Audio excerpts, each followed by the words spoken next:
고린도전서 1장 18절과 24절을 읽겠습니다. 십자가의 도가 멸망하는 자들에게는 미련한 것이요 구원을 받는 우리에게는 하나님의 능력이라. 오직 부르심을 받은 자들에게는 유대인이나 헬라인이나 그리스도는 하나님의 능력이요 하나님의 지혜니라. 아멘. 오늘은 이 구원의 확실한 증거가 무엇인지를 우리 함께 살펴보는 시간이 됐으면 좋겠습니다.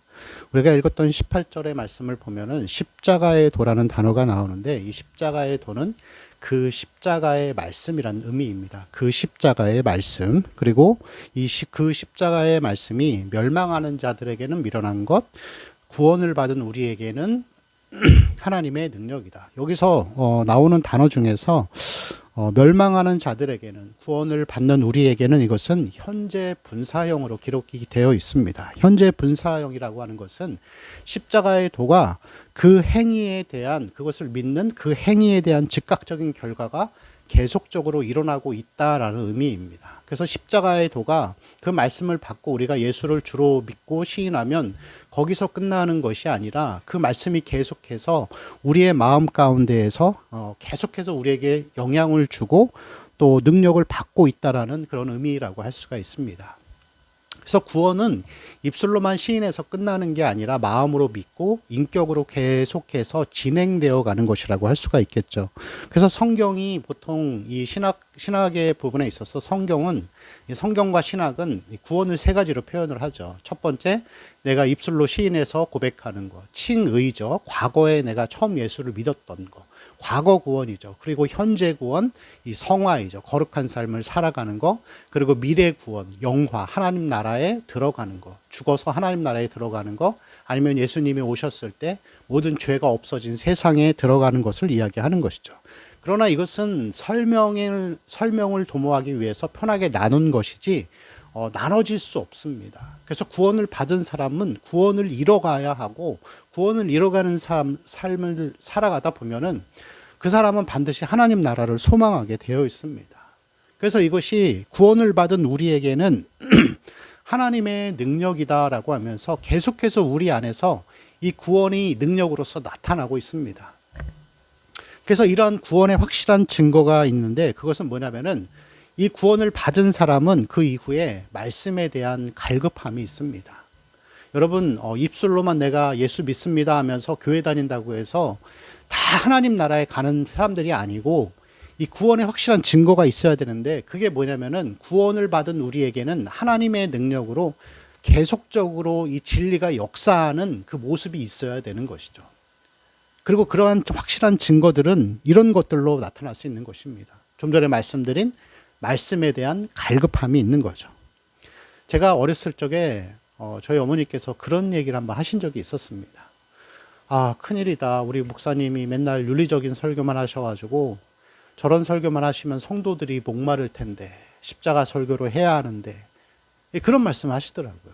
사실 신학도 배우지 않으셨는데, 나중에 물론 신학을 하셨지만 신학을 하기 전에도 옛날 우리 신앙의 선배들은 그런 것들을 알고 있었어요.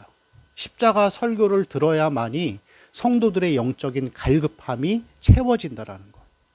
그래서 여러분, 요즘에도 많은 그런 설교들이 나옵니다. 도덕적이고 윤리적인 설교들. 화를 참으려면 어떻게 해야 합니까? 게으름을 극복하려면 어떻게 해야 합니까? 다 나의 어떤 삶에 적용이 되어지는 그런 설교들이 주를 이루다 보면은 성도들은 이 영적인 갈급함이 생깁니다. 이 십자가 설교를 듣지 못하면은 영적인 갈급함이 채워지지 않는 것이죠. 그리고 이러한 구원을 받은 모든 성도들은 이러한 영적인 갈급함, 이 십자가에 대한 소망하는 마음이 계속해서 우리 안에 계속해서 나오게 됩니다. 이게 흘러 넘치게 되는 것이죠. 그것이 여러분 구원의 증거라고 할 수가 있습니다. 그리고 하나님의 구원을 받은 우리에게 하나님의 능력이 나타나는 두 번째는 거룩에 대한 열망함이 있습니다. 거룩에 대한 열망함. 그래서 말씀을 더 갈급하기 때문에 그 말씀 가운데에서 우리도 그리스도처럼 살고자 하는 그런 마음이 자꾸만 드는 것이죠. 여러분, 팔복의 말씀이 산상수훈에 나오는 팔복의 말씀은 그리스도인이라는 증거를 보여주는 것입니다. 그리고 이 그리스도인이라는 증거, 팔복의 삶은 다 내적인 것이죠. 우리의 심령이 가난해지길 원하는 것, 죄를 비워내는 것, 회개하는 것, 그 다음에 애통하는 것, 나의 죄에 대해서 세상의 죄에 대해서 우리가 애통하며 회개하는 것, 그리고 온유해지는 것, 온유해지기를 바라는 것, 화를 내지 않고 모세와 같이, 예수님과 같이 그 성품을 닮아가기를 원하는 것들, 그리고 화평의 삶을 통하여서 다른 사람들과 평화를 이루려고 하는 그러한 행동들. 그리고 세 번째 증거는 하나님 나라를 소망하면서 살아갑니다. 이 땅에 소망이 없다라는 것을 분명히 알기 때문에 그러한 마음 가운데에서 정말로 하나님 나라를 소망하는 그러한 열매들을 가지고 살아가는 것이죠. 그래서 다시 24절 말씀을 보면은 오직 부르심을 받은 자들에게는 그리스도는 하나님의 능력이요 하나님의 지혜니라, 그렇게 표현을 하고 있습니다. 여러분, 부르심을 받은 자들에게는, 이 부르심에는 두 가지가 있습니다. 첫 번째는 외적인 부르심인데, 이것은 전도를 통해서 아니면 전도 축제를 통해서 이 사람을 통해서 입술로 시인하고 예수 그리스도를 영접하는 것, 이 전도를 통해서 사람이 사람에게 전달되는 것이 외적인 부르심입니다. 그런데 두 번째는 내적인 부르심인데 이것은 효과적인 부르심, 그렇게도 표현합니다. 그리고 이것은 외적인 부르심의 결과로 인해서 그 사람이 마음 가운데 성령이 찾아오셔서 조명해 주시는 거예요. 그래서 말씀이 깨달아지고 내가 죄인이라는 것이 철저하게 느껴지고, 죄인이라는 것이 철저하게 느껴지는데 이 죄를 해결할 방법이 없으니까 다시 그리스도의 십자가 앞에서 회개하면서 나는 죄인이고 예수를 주로 시인하고 믿고 따르게 되는 것이죠. 그래서 여러분, 로마서 10장 10절 말씀에 보면은 사람이 입으로 시인해서 구원을 얻는다, 이렇게는 말하지 않습니다. 거기에서는 분명히 사람이 마음으로 믿어 의에 이르고 입으로 시인하여 구원에 이르느니라. 마음으로 믿어야만이 그것의 결과물이 입술로 시인하는 것이 되는 것이죠. 그래서 오늘 24절에 나오는 이 부르심을 받았다라고 하는 것은 이런 내적인 부르심을 받은 자들에게 해당되는 그런 것이라고 할 수가 있습니다. 여러분, 성경은 계속해서 우리에게 구원의 증거가 있는가를 확인해 보라고 계속해서 말씀하고 있습니다. 그래서 야고보서의 말씀에 이 행위에 대해서 자꾸만 얘기하죠. 행함이 없는 믿음은 죽은 믿음이라. 행함이 있어서 구원받는 게 아니라 믿음으로 구원받은 자는 행함이라는 열매가 있다는 것이죠. 달란트 비유도 똑같은 이야기입니다. 구원받은 사람은 남기는 삶을 살게 돼 있다, 열매를 맺으면서 살게 돼 있다라고 하면서 그렇게 설명하는 거. 그래서 우리는 교회를 다닌다고 해서 천국에 대한 안전과 확신을 가지고 살아서는 안 되고, 우리 안에 신앙 안에서 이러한 내적인 부르심의 결과물들이 있는지를 늘 살펴봐야 합니다. 특별히 여러분, 24절 말씀을 보시면은 오직 부르심을 받은 자들에게는, 유대인이나 헬라인이나 그리스도는 하나님의 능력이고 하나님의 지혜이다, 이렇게 표현하고 있습니다. 부르심을 받은 자들에게는, 이 단어가 굉장히 중요합니다. 부르심을 받은 자들에게는 그리스도가 하나님의 능력이고 지혜다. 이게 무슨 뜻이냐면은, 부르심을 받은 자, 구원받은 사람들은 이 그리스도가 하나님의 능력으로 작용한다. 더 쉽게 설명하면은, 구원받은 사람은 그리스도를 닮아가는 삶을 살아가게 되어 있다라는 뜻입니다. 아까 제가 말씀드렸던 이 구원의 증거들, 말씀에 대한 갈급함, 거룩에 대한 열망, 하나님 나라를 소망하는 것, 이게 여러분 다 그리스도를 닮아가고 그리스도다운 삶을 살아가는 것이라고 할 수가 있습니다. 그래서 여러분, 우리가 구원을 받았으면 그리스도를 닮아가죠. 그래서 사도 바울은 여러 서신에서 계속 그 단어를 반복합니다. 그리스도 안에서 하나 되라, 그리스도 안에서 살아가라 라고 하면서 우리에게 그리스도 안에서 살아가는 삶이 있는지를 자꾸만 우리에게 확인하고 요청하고 있는 것을 볼 수 있습니다. 여러분, 예수님을 닮아가는 삶은 그럼 어떤 삶일까요? 예수님은 어떤 삶을 사셨죠? 예수님의 삶을 두 가지로 표현하면은 많은 것들이 있지만 가장 첫 번째는 겸손함의 삶이었습니다. 겸손함의 삶. 그래서 제자들의 발도 씻어주시고, 얼마든지 왕이 될 수 있었지만, 사람들이 좋아하는 정치적이고 군사적인 왕이 될 수 있었지만 그런 자리, 높은 자리를 원치 않으셨습니다. 항상 낮은 자리에서 힘없고 병들고 약한 자들을 위해서 겸손하게.